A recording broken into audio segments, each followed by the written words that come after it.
Hai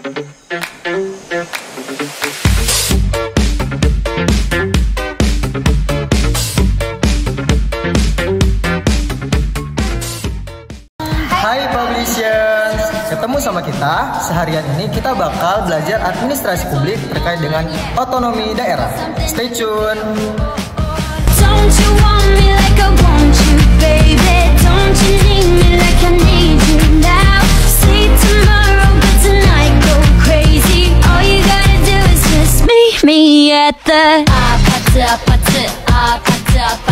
Belumnya teman-teman udah tahu belum nih apa itu otonomi daerah? Oke, jadi yang pertama kita harus terlebih dahulu get to know otonomi daerah. Otonomi daerah merupakan sebuah kebijakan yang diberikan oleh pemerintah pusat kepada pemerintah daerah untuk daerah tersebut dapat melakukan atau memberikan kewenangan untuk mengatur urusan pemerintahannya sendiri.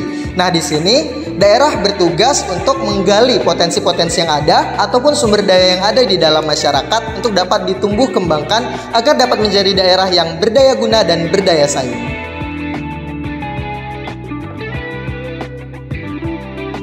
Kalian tahu nggak nih pentingnya otonomi daerah? Jadi otonomi daerah sangat penting karena mereka telah memberikan keleluasaan bagi pemerintah daerah untuk mengelola sumber daya dan kebijakan yang sesuai dengan kebutuhan dan kondisi lokal. Serta dengan otonomi, daerah dapat memiliki kewenangan untuk membuat keputusan terkait pendidikan, ekonomi, infrastruktur, dan juga kesehatan sesuai dengan kebutuhan daerahnya. Selain itu, otonomi daerah juga dapat mendorong partisipasi masyarakat, meningkatkan akuntabilitas, serta mengurangi kesenjangan pembangunan antar daerah. Korelasi antara otonomi khusus dan otonomi daerah di Indonesia terletak pada pembagian kewenangan yang lebih luas pada daerah, khususnya Aceh dan Papua. Otonomi khusus dirancang untuk memberikan hak-hak istimewa bagi rakyat Aceh dan Papua. Otonomi khusus memberikan tambahan kewenangan di atas otonomi daerah, yang memungkinkan daerah dengan otonomi khusus untuk mengatur lebih banyak aspek pemerintahan dan pembangunan sesuai dengan kebutuhan lokal. Daerah yang mendapatkan otonomi khusus biasanya mendapatkan lebih besar anggaran dari pemerintah pusat dibanding dengan daerah lain yang mendukung pelaksanaan program-program pembangunan. Baik otonomi khusus maupun otonomi daerah, keduanya bertujuan untuk meningkatkan partisipasi masyarakat, khusus lebih mengedepankan aspek kultural dan sosial yang khas daerah tersebut. Meskipun memberikan banyak peluang, Otsus juga dihadapkan pada tantangan seperti pengelolaan yang efektif, transparansi, dan akuntabilitas yang lebih tinggi. Kota Lok Sumawe merupakan salah satu daerah yang menerima dana otonomi khusus Aceh dari tahun 2008. Meskipun dana tersebut bertujuan untuk meningkatkan infrastruktur dan kesejahteraan masyarakat, evaluasi menunjukkan bahwa dampaknya masih tergolong sangat minim.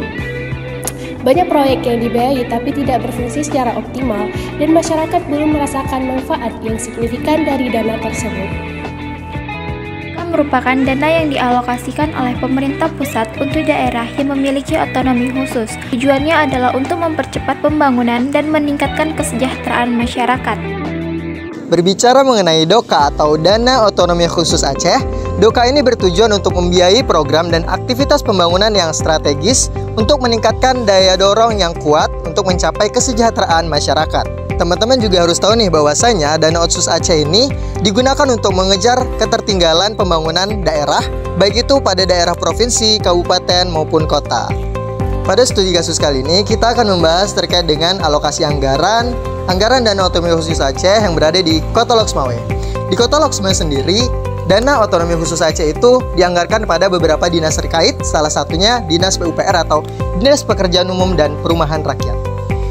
For your information, Dinas PUPR Kota Lok Sumawe itu merupakan dinas yang mengelola ataupun menjalankan infrastruktur ataupun penyelenggaraan pembangunan yang berada di Kota Lok Sumawe. Nah, di sini alokasi anggaran DOKA yang digunakan oleh Dinas PUPR itu pada tahun 2018 hingga tahun 2023 itu sebanyak 43%. Hal ini menunjukkan bahwa besarannya itu sangat besar dibandingkan dengan dinas-dinas yang lain. Oke teman-teman, jadi di sini kita juga harus tahu nih kemana Dana Otsus Aceh itu didistribusikan. Di sini terdapat 6 arah pembangunan di mana Dana Otsus Aceh itu didistribusikan. Yang pertama ada infrastruktur, kemudian ekonomi, kemiskinan, pendidikan, sosial, dan kesehatan.